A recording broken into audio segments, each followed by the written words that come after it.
I used to think urban legends were made up to scare kids, something to keep you from wandering too far after dark. But now, I know better, because I've seen him. And if you've ever walked these streets alone at night, you might have seen him too. They call him the Hollow Man.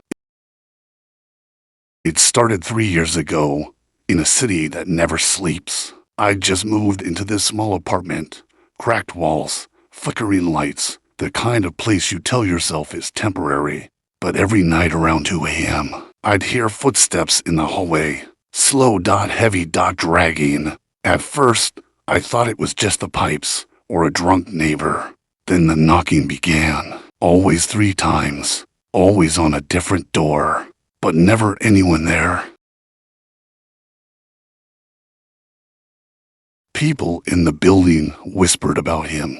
A tall man in an old coat, face covered, never speaking, only sitting when invited in. And once you let him in, he never leaves. I didn't believe it. Not until that night. The rain was coming down hard, the kind that drowns out your thoughts. Power went out. I lit a candle. That's when I heard it. 3 knocks, right at my door. Knock, knock, knock. I froze. No one ever visits me that late. But something, curiosity, maybe stupidity, made me look through the peephole. And I swear to God, there was someone standing there. Tall, so tall his head nearly brushed the doorframe. Face hidden by shadow. Not moving, not breathing. I whispered, "Who's there?" No answer. Just silence. Then, the faintest voice, low and hollow. "I'm hungry."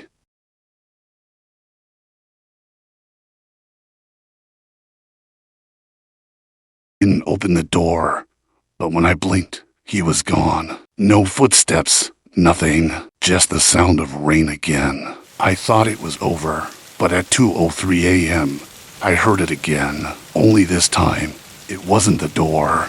It was the kitchen, plates clinking, a chair scraping across the floor. Someone was inside. I grabbed the nearest thing I could, a flashlight, and crept toward the sound. The kitchen light flickered on for just a second, and in that flash, I saw him sitting at my table, hunched forward, eating from an empty plate. And when the light died, so did every ounce of warmth in that room. After that night, strange things started happening. Food went missing, bread torn apart, milk poured out across the counter. Sometimes I'd wake up to find the chair pulled out, like someone had eaten and left. I tried locking the doors. Didn't matter. He was always there, always watching. Neighbors began to disappear. The old woman across the hall, gone. The janitor, gone. Their rooms left just as they were, except for a single chair, placed neatly at the center of the floor. They say the Hollow Man feeds on loneliness, that he only visits people who live alone, who keep a chair ready, who forget to say goodnight by the 5th night. I was too scared to sleep. The storm outside had turned the whole street into a river. And then it happened again. Knock, knock, knock. I didn't move, didn't breathe. But this time, he spoke again. "You left me hungry." I covered my ears, shaking. The sound wasn't from outside anymore.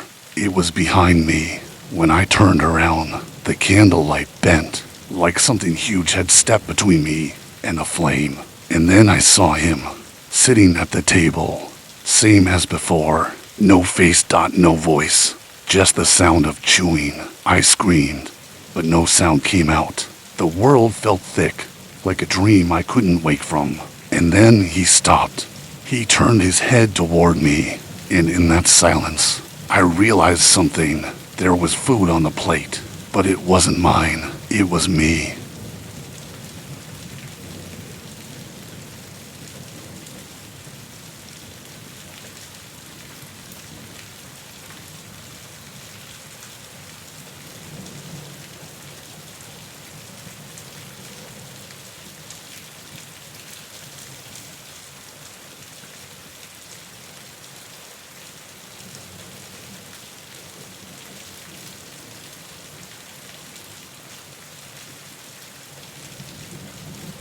People think the Hollow Man story ended with that guy on the 3rd floor, but it did and single quotas dot, it just moved next door. I didn't even know his name, just another neighbor I'd nod to in the hallway. But after he disappeared, his room stayed empty for weeks. Then one morning, someone new moved in, a woman, quiet, kept to herself, and every night I'd hear the same thing I used to hear from his room. 3 knocks dot, then silence. Her name was Naomi, late 20s, wore headphones everywhere she went, said she didn't like the sound of the building. I asked her once what she meant by that. She just said, "It hums, like it's breathing." At first, I thought she was being poetic, but then I started hearing it too, a low, rhythmic sound coming through the vents at night. Inhale, exhale, slow dot, hungry dot, and always around 2 o'clock a.m.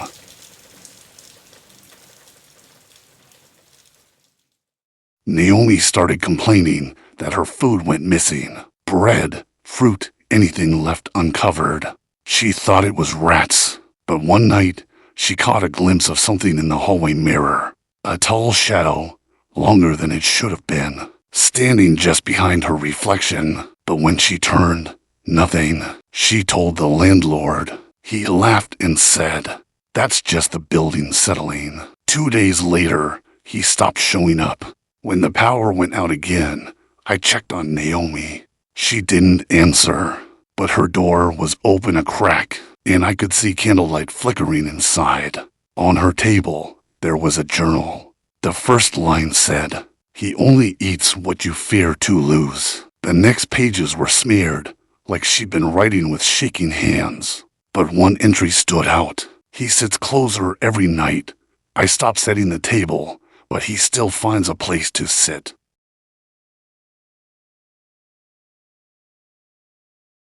The last page just had one sentence. He asked if I was lonely. 45 minutes and 1 second to 50 minutes and 0 seconds. The encounter. The night Naomi vanished, I heard it too. The knocks, 3 of them. Soft dot, polite dot, like a guest waiting to be invited in. Then a whisper through the vent. "You heard her. Now let me in." I froze. Didn't move. Didn't breathe. And then, for the first time, he spoke directly. "You're alone too, aren't you?" Every light in my apartment flickered at once. The hum in the walls turned into something deeper, like a throat opening. When I looked down the hallway, I saw Naomi's door slowly closing on its own, and through the crack, a hand dot thing dot gray, reaching up to pull it shut. No one's seen Naomi since that night. The cops came, asked questions, left dot, the building went quiet again. But the smell, like damp earth and candle wax, it never left her room. Sometimes I hear faint scraping behind her walls, like something still moving, still eating dot. Last week, I found something slipped under my door. A folded note dot, no handwriting, just one word pressed deep into the paper. Hungry.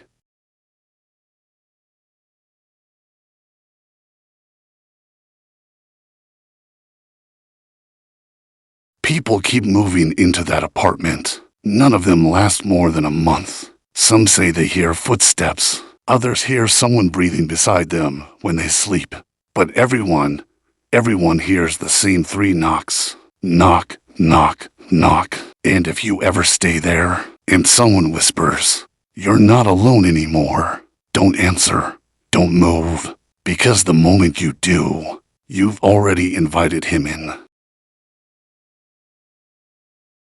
Everyone in this building knows about the basement. You're not supposed to go down there after midnight. Not because it's haunted, but because it listens. They say that's where he waits, where the Hollow Man goes when he's full. And lately, the walls have been hungrier than ever. The only person who ever went down there regularly was the caretaker, Marvin, old guy.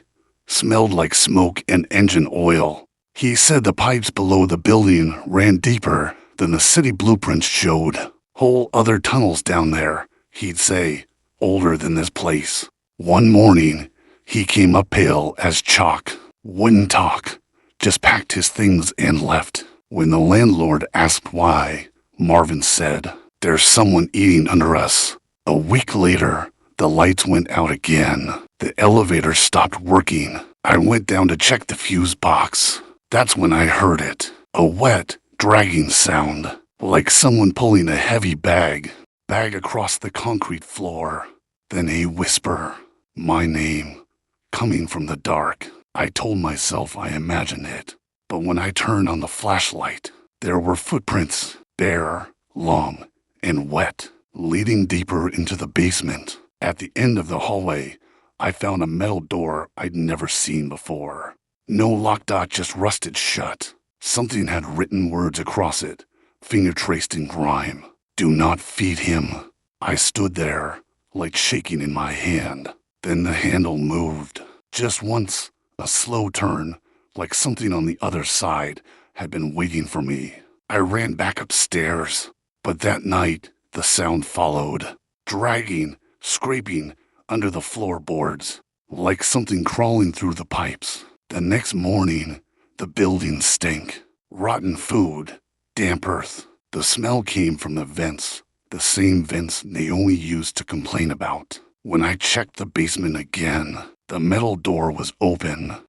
Inside was a room lined with chairs, dozens of them, each one set neatly around a long table. And on that table, empty plates dot everyone, except for the chair at the end. That plate wasn't empty. It had teeth marks. That night, I didn't sleep. The building was too quiet. Even the wind seemed to hold its breath. Around 2:00 a.m., I heard it again. The humming dot low, steady, vibrating through the floor. I pressed my ear to the wall, and through the hum, I heard voices, hundreds of them, whispering dot all saying the same word, hungry. Then I heard the scraping start again, coming up the stairs this time. Slow, rhythmic, like someone dragging a chair, one step at a time. When I finally looked, the lights flickered once, and there he was, the hollow man, standing at the top of the stairs, dripping dot empty eyes behind a shadowed face. He didn't move at first, then he raised his hand and pointed at me. Behind him, the chairs began to move on their own, sliding closer to the stairwell, inviting me down. And in that moment, I understood what Marvin meant. He doesn't just feed on food, he feeds on us. Our fear dot our loneliness, our stories dot every time we tell them. He eats again.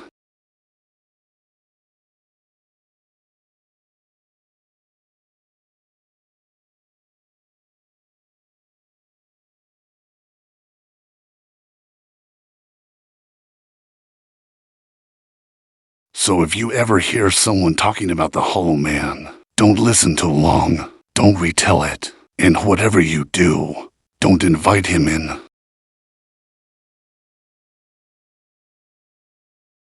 It didn't stay in the building. The Hollow Man never does. He moves like a sickness, quiet, invisible, patient, and by the time people notice, it's already too late. They say the first sign was the silence. No sirens, no traffic, no voices through the walls, just the sound of rain. Always rain. It started in the surrounding blocks. People going missing, apartments left unlocked, tables set for two, but only one chair pulled out. The police called it a coincidence. The media said it was panic, but those of us who lived there, we knew the truth. You could feel him in the air. Every vent hummed. Every puddle rippled like something was breathing beneath the city. They boarded up the old building. Didn't matter. The Hollow Man doesn't need doors. Around that time, clips started appearing online. Security footage, CCTV from elevators, alleys, train stations. Always grainy. Always the same figure. Tall, still, face hidden. In one video, he stands behind a woman waiting for the train. She doesn't notice him until the lights flicker. Then the camera cuts out. When it comes back, she's gone, Only her phone remains, recording the sound of chewing. A week later, local radio stations began picking up strange broadcasts. Just static at first, then a man's voice, distorted, hollow. It never said much, just the same 3 words, over and over. Save me a seat. They tried tracing the signal. It was coming from everywhere. Every tower, every car radio. Even the emergency broadcast system. The city called it a cyber attack, but some of us recognized that voice. It was the same tone that whispered through our vents.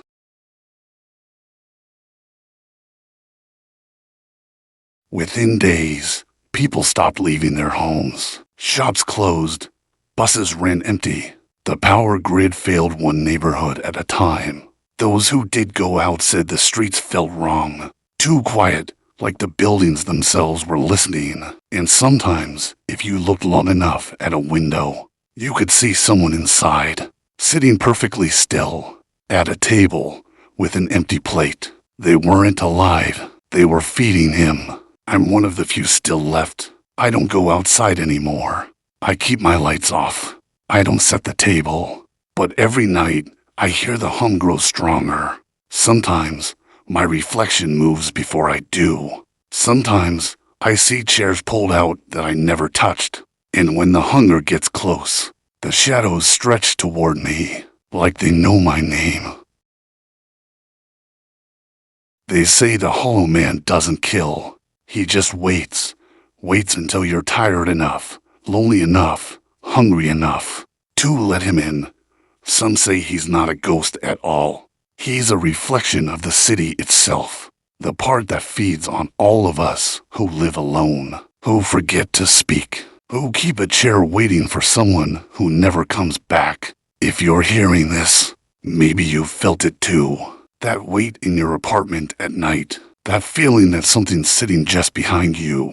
Don't turn around. Don't speak. And whatever you do, don't invite him to eat.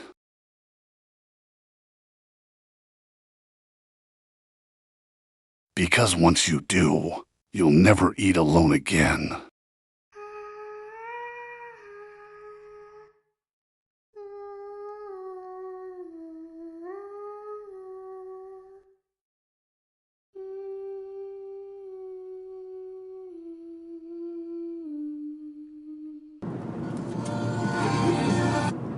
I took the lead.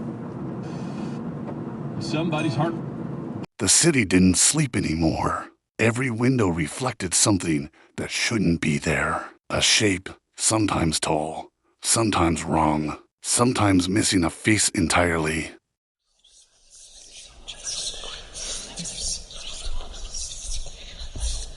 Are you listening? Are you listening? The Hollow Man was no longer bound to a single building. His hunger had found a signal, a way to travel. It started as a sound, a frequency buried inside late-night radio, disguised as static.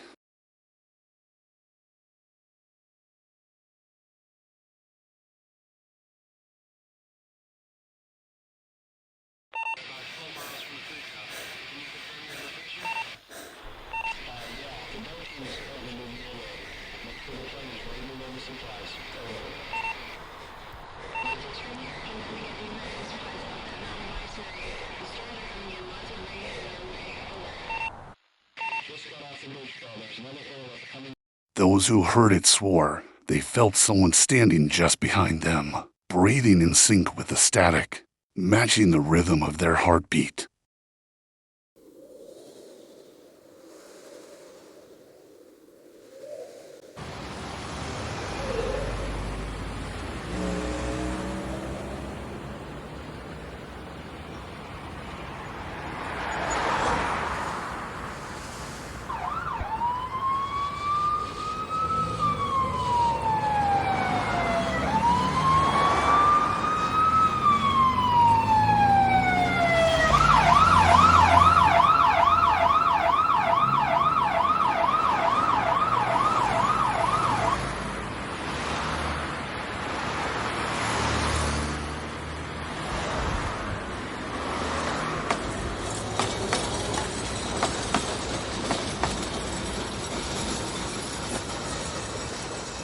Then came the videos. Clips uploaded at midnight. Faces half hidden in the dark. Voices repeating the same line. He's sitting at the table again.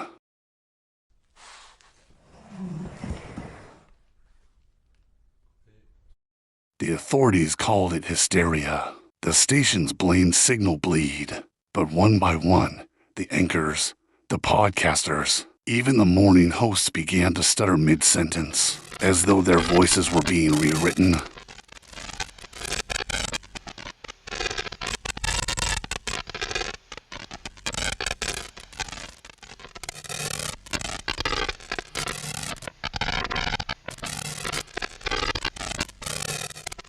And somewhere beneath that static, you could hear him breathing.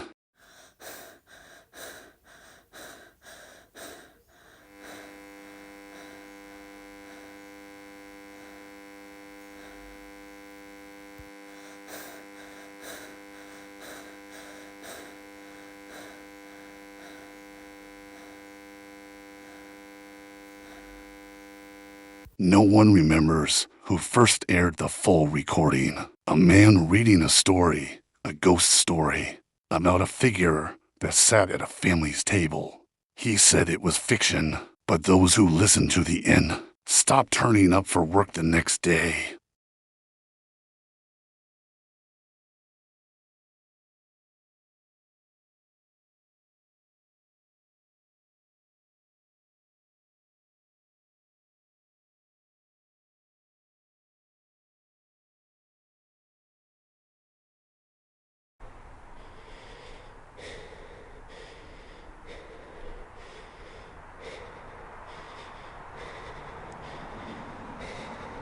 I've listened to every version, every copy, every remix, every upload that survived.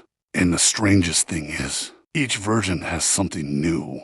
A cough where there wasn't one. A voice calling a name I've never heard. A scrape that matches the one in my kitchen floor.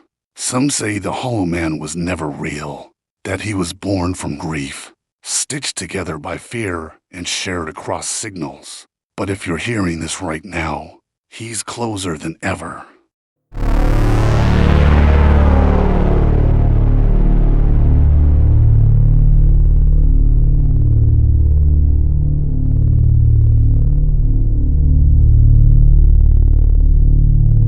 They say he moves through the pauses, through the silence between one word and the next. That's how he gets in. So whatever you do, don't listen to the silence. This is the final broadcast. If you hear him, don't turn around.